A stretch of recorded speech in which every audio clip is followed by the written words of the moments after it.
ni olóyè arábìnrin Agboola Simiat ọ̀tún ìyálóde ti ìlú Òṣogbo. Ẹni tí ó wà ní apá àlàáfíà tèmi ni ẹ̀kẹta ìyálóde olóyè arábìnrin Àjàní Sarat. Ẹni tó wà ní apá ọ̀tún mi ni olóyè arábìnrin Ṣàdé Àsúnlànà ẹ̀kẹrin ìyálóde ti ìlú Òṣogbo.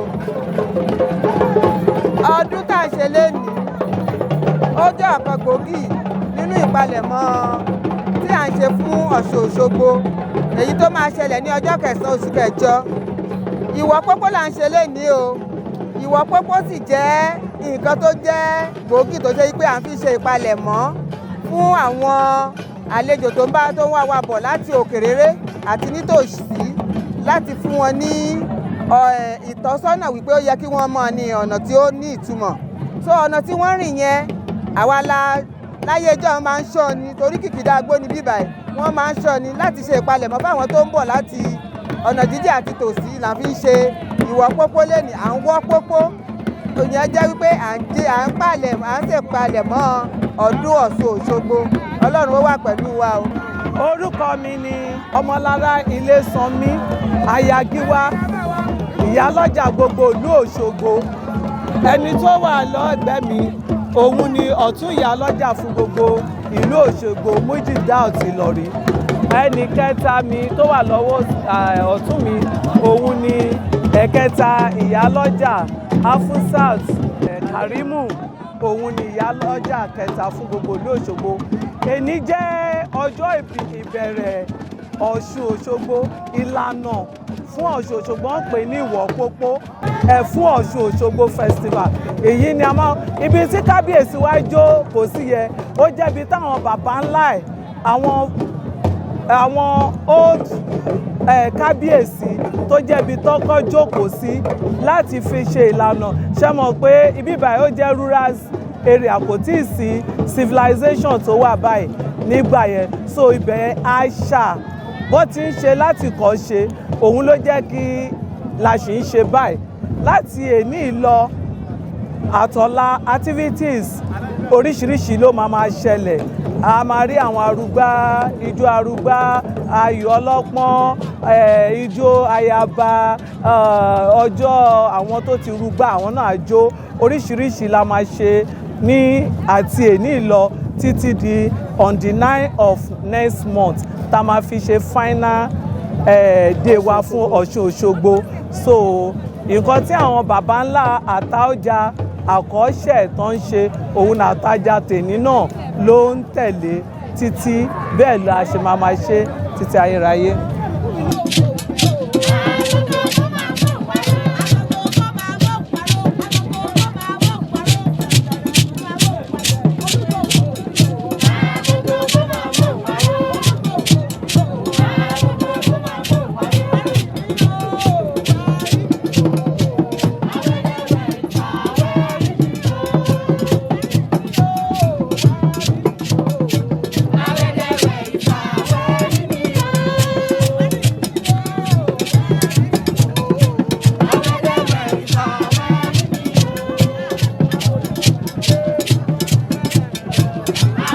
Well, my name is the Chief Bashorun Olatunde Akoni, Bashorun Agboye of Osogbo land.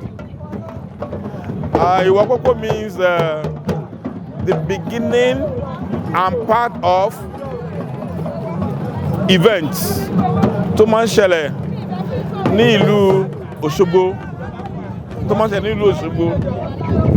Today we call it Iwopopo, whereby the Kábíyèsí, the Ataoja of Osogbo land, Ọba Láróyè Kejì, Baba Abídèmí Ọlánìpẹ̀kún, Ataoja ilẹ̀ Òṣogbo, kí Ọlọ́run bá kó bá lọ́rọ̀ ẹ̀mí wọn, kó Olúwa kó jẹ́ kí wọ́n pẹ́ fún wa, kí gbà wọ́n dẹ̀ dálẹ̀, kí ẹrù kó má ṣe bà wọ́n. A dúpẹ́ fún oore ọ̀fẹ́ tá a nílẹ̀ ní láti wá sí Ìwọ̀pópó ti ìlú Òṣogbo. Èyí tá a náà ṣe lénìí kò ní jẹ́ àṣẹ mọ́. Oore yèyé o, ìyá wa Ọ̀tún Ṣẹ̀gẹ̀ṣẹ̀ olóòyè àrùn, wọ́n dúró tì wá. Èyí tá a ṣe lénìí jẹ́ ọ̀kan nínú àwọn ayẹyẹ tá a máa ń ṣe fún Ìwọ̀pópó àti ṣọdún Ifá àti ṣe gbogbo ẹ̀. Eléyìí máa jẹ́ èyí tí ó máa jẹ́ kí a tún máa ṣe olójú mẹ́rìndínlógún tó ń bọ̀ very soon. So a ti bẹ̀rẹ̀, Ọ̀ṣun ti bẹ̀rẹ̀ báyìí láti òní lọ títí dìgbà tí a fi máa parí. Gbogbo oríṣiríṣi program ló ti wà ní pipeline tí a máa ṣe kí bàbá àtọ́jà kó lọ kó bá fún wa ní àlàáfíà láti lè ṣe gbogbo program yẹn. Àwọn àti àjẹ́ olóyè wọn ọlọ́fààrà ní àlàáfíà láti lè ṣe gbogbo program tí a wá ṣe. Jù bẹ́ẹ̀ lọ àti gbogbo àwọn tí wọ́n wá sí ìbáyìí tẹ́ ẹ bá rí Ìwọ̀pópó ìbò ṣe pọ̀ tó bí ló ṣe pọ̀ tó. Àwọn oríṣiríṣi agboolé kọ̀ọ̀kan ló máa wà ní bíbá ilé ní. Àwọn ọlọ́mọ ọba wọ́n wà ní bíbá yìí, àwọn Ọ̀yọ́ Ọ̀ṣun wọ́n wà ní bíbá yìí, àwọn olóòjẹ wọ́n wà ní bíbá yìí. Oríṣiríṣi ìkàn nílùú Òṣogbo ló wà ní bíbá yìí. Bẹ́ẹ̀ lẹ́yìn la rí àwọn road safety aláwọn security outlets wọ́n lè ṣe dáadáa pẹ̀lú wa, wọ́n bá dáàbò bò wá, wọ́n ṣe dáadáa dúpẹ́ lọ́wọ́ wọn pẹ̀lú oore tí wọ́n ṣe láti lè wá make sure pé festival ọjọ́ tòní ó já sí ọpẹ́, ó lè já sí ayọ̀ àti àlàáfíà. A dúpẹ́ lọ́wọ́ Elédùmarè pé kò sí ìdágìrì, kò sí wàhálà kankan, gbogbo ń lọ létòlétò. Ọba wa kábíyèsí àtọ́jà ilẹ̀ Òṣogbo wọ́n ti ń bọ̀ lẹ́yìn wa báyìí láti lè lọ sí ààfin wọn fún láti lè sinmi síbẹ̀. A dúpẹ́ fún oore tí Elédùmarè ṣe fún wa. Oore náà máa pọ̀ sí, kò ní tán bẹ́ẹ̀ o. Àánú Ọlọ́run, ẹ̀wọ̀ Ọlọ́run, ògo Ọlọ́run yóò máa gbogbo wa lọ. Ẹ ṣé o, ètò bá dẹ̀ tún kù á tún máa fi kún létà.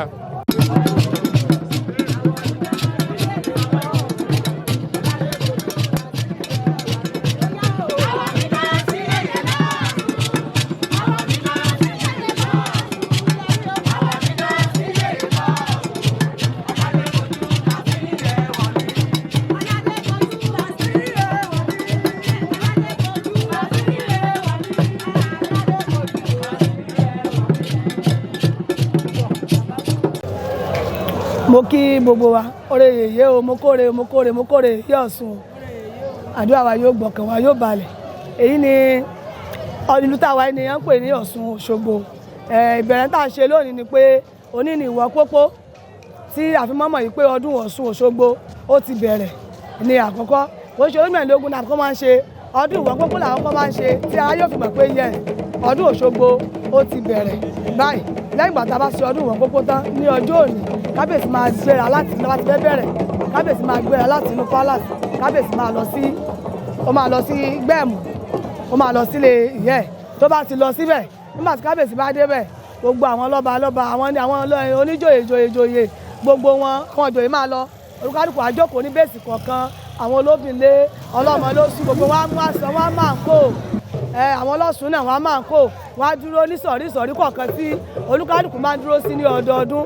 Báwọn olóyè ṣe máa ń dúró sí wọn, àwọn olóbìnlé náà wọn náà máa sọ, ọlọ́mọlé á máa sọ, ọlọ́mọ lóṣù náà máa sọ kálùkù wọn nílé jílé ilé kọ̀ọ̀kan. Ẹ fi mọ̀ pé ilé báyìí ni báyìí ti wá, àwọn ayọba lélẹ̀ yìí, àwọn olóbìnlé ilé báyìí lélẹ̀ olúkálùkù wọn láti máa lọ sí pópó láti lọ kí orí balẹ̀ fún kábíyèsí. Òun la máa mọ̀ pé òní ni Ìwọ̀pópó tá à ń ṣe ní ọjọ́ òní, láti mọ̀ yìí pé òní ni àkọ́kọ́ tí Ọ̀ṣun bẹ̀rẹ̀. Elédùmarè kò sí ní jẹ́ ká fi eléyìí ṣe àṣemọ láṣẹ lọ́wọ́ Elédùmarè. Ìwọ̀pópó tó sùn bọ̀ ní tọ́ta ṣe olójúmẹ̀lógún tí wọ́n ń bọ̀ báyìí ní àdúrà rẹ̀ mi ṣe lẹ́yìn olójúmẹ̀lógún báyìí Ọ̀ṣun-Òṣogbo ló tún kàn ní ọ̀dì náà. Kẹ́lẹ́dùmarè kò ní ká jọ péjú ṣe ká mọ́ pẹ̀lú tọmọtọmọ wa tayátayá wa, gbogbo yìí tó wà tó máa wá láti òkèrè, ọmọ ẹnìkan kan wo ò ní kú o, aya wo ò ní kú, ọkọ wo ò ní kú.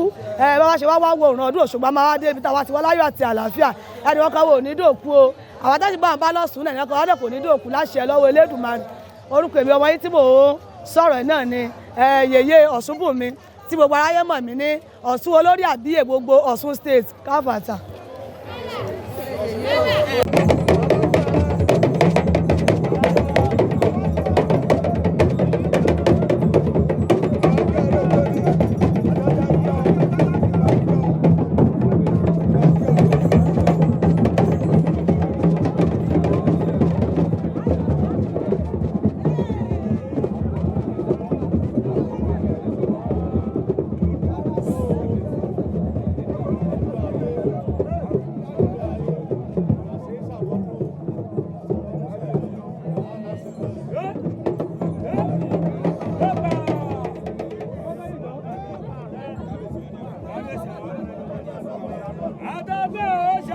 dẹ́kun ẹ bá mi kàrà mọ́. Ọba lọ́la ní ọ̀sán. Kábíyèsí lónìí tọ̀sán tó.